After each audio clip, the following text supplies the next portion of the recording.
गुजरात में सोमनाथ मंदिर पर 1000 साल पहले हमला हुआ था और उसी हमले को 1000 साल पूरे होने पर सोमनाथ स्वाभिमान पर्व का आयोजन किया गया।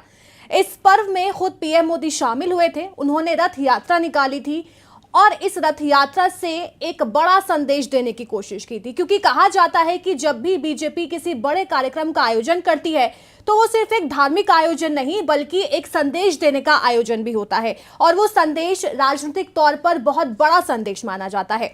आज इसी पूरे मुद्दे को लेकर हम चर्चा करेंगे कि आखिर बीजेपी इस बार क्या बड़ा संदेश देने की कोशिश कर रही है, क्योंकि इस साल 5 राज्यों में चुनाव होने वाले हैं और चुनावी माहौल में किस तरह से इस मुद्दे को बीजेपी भुनाने वाली है। तो ये तमाम तरह के आज सवाल होंगे और मेरे वरिष्ठ सहयोगी जितेंद्र चौहान जी हमारे साथ मौजूद हैं, उनसे सवाल जवाब करेंगे कि आखिर क्या बड़ा संदेश बीजेपी की ओर से दिया जाएगा। तो सर, सोमनाथ स्वाभिमान पर्व का आयोजन किया गया, 4 दिन का पर्व था जिसमें खुद पीएम मोदी शामिल हुए थे, रथ यात्रा निकाली थी, बड़े धूमधाम से इस पर्व का आयोजन किया गया। तो लेकिन इस पर्व का संदेश क्या था बीजेपी की ओर से, क्योंकि कहा जाता है कि जब भी बीजेपी किसी बड़े कार्यक्रम का आयोजन करती है तो उसमें एक बड़ा संदेश जो है वो छिपा होता है। देखिए अलीशा, ये समझना जरूरी होगा कि सोमनाथ मंदिर जो हिंदू आस्था का सबसे बड़ा केंद्र बनाया जाता है, पहला ज्योतिर्लिंग उसको माना जाता है। जिस तरीके से ये इसको स्वाभिमान पर्व बनाया गया वो इसलिए बनाया जा रहा है क्योंकि 1000 साल इसको पूरे हुए हैं जब पहली बार 1026 ईस्वी में साल पहले हमला किया गया था। गजनवी महमूद गजनवी पहली बार उस पर हमला किया। उसके बाद लगातार कई आक्रांता आए बाहर से, उन्होंने हमला किया, चाहे महमूद गजनी की बात को, खिलजियों की बात करें या अन्य मुगल शासक करें, उन्होंने बार बार प्रयास किया उसको तोड़ने का। लेकिन मंदिर की आस्था इतनी प्रगाढ़ थी, इतनी मजबूत थी कि लोगों ने, जो हिंदू धर्म के लोग थे, उन्होंने बार बार इस मंदिर को बनाया। और आज 1000 साल बाद भी इस मंदिर को जिस तरीके से भव्य तरीके से बनाया गया है, बीजेपी कहीं ना कहीं दिखाना चाहती है कि हिंदू आस्था का एक ही जो केंद्र है ये कभी ना टूटा था ना टूटेगा और लगातार हिंदू आस्था है वो बरकरार बनी हुई है। अब बीजेपी संदेश इसलिए देना चाहते हैं, रथ यात्रा का जिक्र किया आपको, मैं आपको थोड़ा फ्लैशबैक में लेके जाना चाहूंगा। 89 में जब बीजेपी पार्टी उभर रही थी और वाजपेयी साहब उसके अध्यक्ष हुआ करते थे उस टाइम पे, लाल कृष्ण आडवाणी उनके उपाध्यक्ष हुआ करते थे और पार्टी के 2 ही चेहरे थे उस टाइम पे। आडवाणी जी ने रथ यात्रा का आयोजन किया गया कि अयोध्या से और सोमनाथ से लेकर अयोध्या तक एक रथ यात्रा निकाली जाएगी। उस रथ यात्रा की जिम्मेदारी उस वक्त गुजरात प्रांत में अगर देखा जाए तो नरेंद्र मोदी को दी गई थी और प्रमोद महाजन को दी गई थी। उन दोनों को इसकी जिम्मेदारी दी गई थी और यूपी में अलग अलग नेताओं को दी गई थी जिम्मेदारी। तो उस वक्त जब पार्टी महज 2 सीटों पे थी, उस यात्रा करने के बाद जब चुनाव हुए अगले, क्योंकि मंडल कमीशन का दौर था उस वक्त, मैं बताता हूँ आपको, विश्वनाथ प्रताप की सरकार थी और जिस तरीके से मंडल कमीशन को लेकर दंगे हो रहे थे अलग अलग राज्यों में, हमने देखा था कि किस तरह से बहुत दंगे हुए थे, युवा सड़कों पर निकल आए थे उसको, क्योंकि जो मंडल कमीशन था वो दरअसल लोग नौकरियों के लेकर था, उसमें किस तरीके से लोगों को आरक्षण दिया जाए, आरक्षण के लेकर मुद्दा था वो। लेकिन बीजेपी ने जब वो रथ यात्रा निकाली उसका एक संदेश दिया हिंदुत्व को लेकर, और वो दिन है उसके बाद से बीजेपी ने पलट कर नहीं देखा। महज 2 सीटों से सीधा वो 85 सीटों पर पहुंच गए थे इलेक्शन में। तो कहीं ना कहीं बीजेपी को उस रथ यात्रा का बहुत बड़ा फायदा मिला था। और अब जब 1000 साल पूरे हुए हैं, क्योंकि नरेंद्र इस टाइम बीजेपी की सरकार है, नरेंद्र मोदी खुद प्रधानमंत्री हैं, 10 साल से प्रधानमंत्री, तीसरा टेन्योर वो कर रहे हैं। मैसेज क्लियर है कि हिंदुत्व को लेकर बीजेपी की जो अपनी एक रणनीति थी वो शुरुआत से लेकर अब तक वो बहुत आगे तक जा चुकी है। सोमनाथ मंदिर की बात करें, अयोध्या मंदिर की बात, क्योंकि अयोध्या राम मंदिर के नाम पर ही वो पूरा जो आंदोलन था शुरू हुआ था, रथ यात्रा निकाली गई थी, भव्य मंदिर बन चुका है। और मंदिर हमने देखा किस तरीके से इस साल उसका उद्घाटन भी किया गया, 2025 में उसका मोदी ने खुद उद्घाटन भी किया है। तो राजनीति का जो परिप्रेक्ष्य था बहुत बदल गया है और बीजेपी जानती है कि हिंदुत्व को लेकर अगर अलग जगह नहीं है लोगों के मन में, और कहीं ना कहीं वो लोगों को बहुत टच करता है, उनसे उनके हृदय से जुड़ा हुआ है, क्योंकि सोमनाथ मंदिर सबसे पहला ज्योतिर्लिंग माना जाता है, महादेव का एक बड़ा स्थान है। और जिस तरीके से उसको लगातार कई बार तोड़ने का प्रयास किया गया लेकिन दोबारा से मंदिर खड़ा हो गया। आज की डेट में देखा उसकी भव्यता इतनी शानदार है, सोने से जड़े हुए उसके द्वार हैं, कलश लगे हुए हैं, 10 टन का वहाँ पे कलश है और बहुत तरह की चीज़ें हैं। लेकिन मंदिर की आस्था, मंदिर और उसी तरीके से खड़ा हुआ है। और जब ये 1000 साल बाद दोबारा पर्व मनाया जा रहा है तो बीजेपी कहीं ना कहीं जानती है कि भारतवर्ष में जो जितने हिंदू हैं सबसे बड़ा आस्था का केंद्र सोमनाथ मंदिर है। उस मंदिर को लेकर अगर बीजेपी कोई कार्यक्रम करती है तो उसका संदेश जाता है कि बीजेपी अभी भी उस आस्था को जीवित रखे हुए है, हिंदुओं के साथ कहीं ना कहीं कनेक्ट करने का प्रयास है। क्योंकि मैं आपको बता दूं कि 5 से 6 राज्यों में चुनाव होने हैं, खुद गुजरात में नगर पालिका को चुनाव होने हैं, जो बेहद इंपॉर्टेंट है। किसी भी स्टेट के लिए नगर पालिका के चुनाव इसलिए इंपॉर्टेंट हो जाते हैं क्योंकि वहां से एक रास्ता बनता है स्टेट पॉलिटिक्स का आगे जुड़ने के लिए, क्योंकि जमीनी स्तर पर वो मुद्दे उठाए जाते हैं, चुनाव लड़ा जाता है। नगर पालिका का काम होता है छोटे छोटे जो जमीन से जुड़े हुए काम होते हैं लोगों के, वो किए जाते हैं। अगर उसमें जो पार्टी अगर रूल कर लेती, जीत जाती है, तो कहीं ना कहीं उसको स्टेट में एक एज मिल जाती है।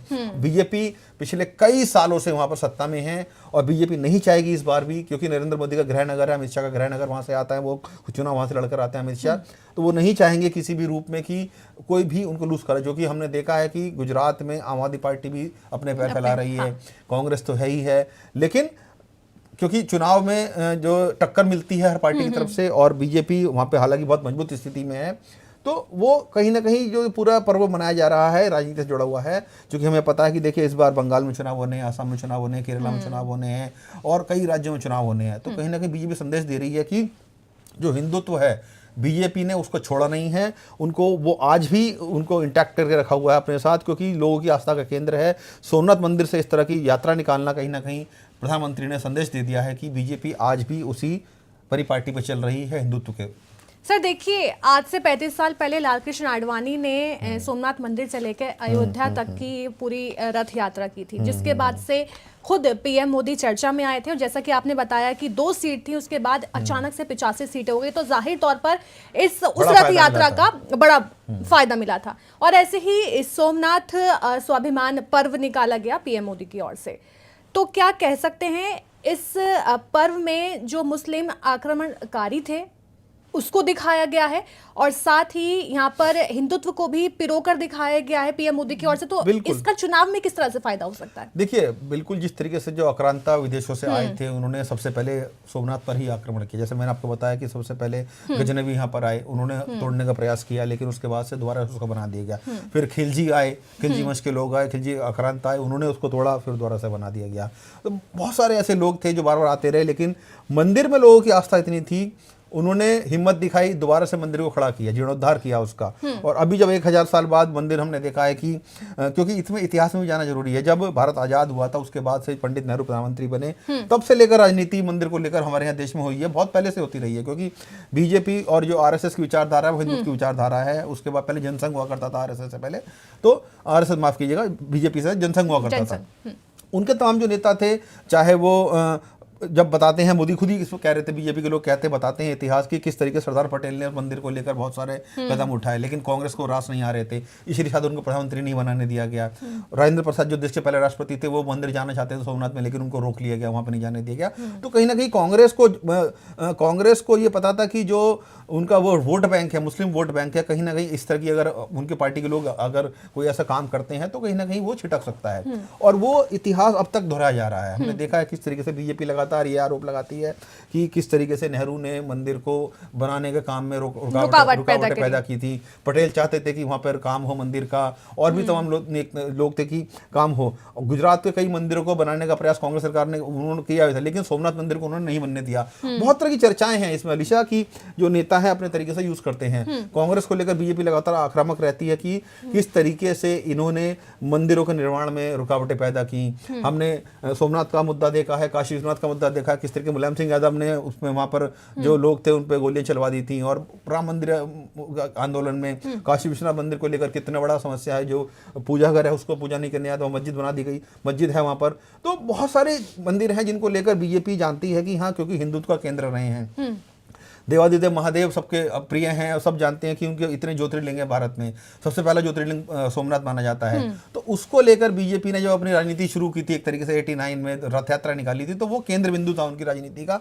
वहां से शुरू कर बीजेपी आज यहाँ पहुंचे इस स्थान में, सत्ता में है बीजेपी। पिछले 2 टर्म पूरे कर चुकी हैं प्रधानमंत्री नरेंद्र मोदी, तीसरे टर्म में वो चल रहे हैं।